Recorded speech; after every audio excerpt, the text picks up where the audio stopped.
Hi students, this is Vijay Max. Example 4.3. Find the principal value of அப்படின்னு சொல்லிட்டு 3 subdivisions கொடுத்துருக்காங்க. So first subdivision பார்த்தீங்கன்னா sin inverse of 1 by root 2. சரிங்களா? சைன்ல எப்போ நமக்கு 1 by root 2 வரும் அப்படின்னு கேட்டிருக்காங்க. ஸோ டேபிள் விட்டிங்கன்னா டேபிள் பாருங்க. சைன்ல எப்போ நமக்கு 1 by root 2 வருதுன்னா 5 by 4. சரியா? 45 டிகிரி அப்படின்னு அர்த்தம். இது நம்மளுக்கு எக்ஸாக்டா டொமைனுக்குள்ள வருதான்னு பாருங்க. 40 டிகிரின்றது -5/2 +5/2 தான். அப்ப இதோட ஆன்சர் பார்த்தா நம்மளுக்கு எக்ஸாக்ட்லி 5/4.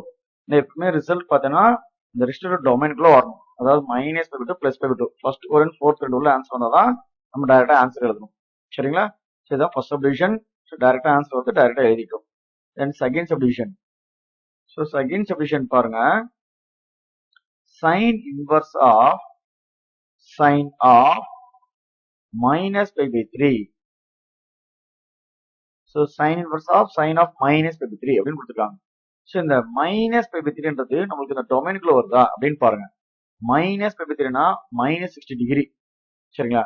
அப்போ -60 டிகிரின்றது பார்த்தோம்னா நம்மளுக்கு -90 to +90 லெஃப்டா நம்மளுக்கு இந்த டொமைனுக்குள்ள வருது. அப்போ sin inverse of sin xனா டைரக்டா x எழுதிக்கலாம். எப்போ x வந்து இந்த கோரண்டுக்குள்ள வரும்போது.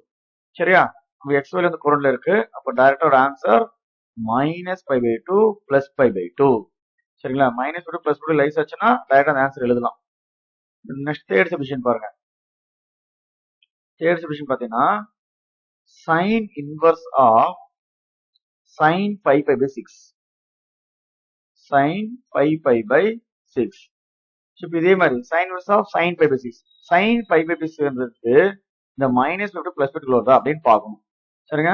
இங்க பாருங்க 5π/6 அப்படின்றது இது 5 into 5/6னா 30 டிகிரி. அப்போ 5 into 30 டிகிரி. அப்போ 5 into 30 நம்மளுக்கு பார்த்தீங்கன்னா 150 டிகிரின்னு வரும். 150 டிகிரி நம்ம செகண்ட் கோரண்ட். பட் ஆனா இங்க ஃபர்ஸ்ட் கோரண்ட் டு ஃபோர்த் கோரண்ட்டுக்குள்ள தான் வரணும். ஏன்னா இது நம்மளுக்கு -90 to +90 தான். இதுக்குள்ள தான் லைஸ் ஆகணும். பட் அதுக்குள்ள வரல. அதுக்குள்ள வரலன்னா நம்ம என்ன பண்ண பாருங்க. sin inverse of sin x equal to 5 - x. எப்போ இந்த -5 to +5 வரலன்னா நம்ம அதை π - x அப்ளை பண்ணும்போது டெஃபினட்டா அந்த வேல்யூஸ் வந்து -5 to +5 வந்துடும். சரியா? அப்போ 5/6ன்றது இந்த -5 to +5 வரல. அதனால நம்ம என்ன பண்றோம்னா அதை π - x xன்றத அந்த 5/6 xன்றது நமக்கு என்னது 5/6 இப்படி பண்ணும்போது கரெக்டா நமக்கு அந்த டொமைனுக்குள்ள வந்துடும். So take LCM. This is 6π - 5π/6.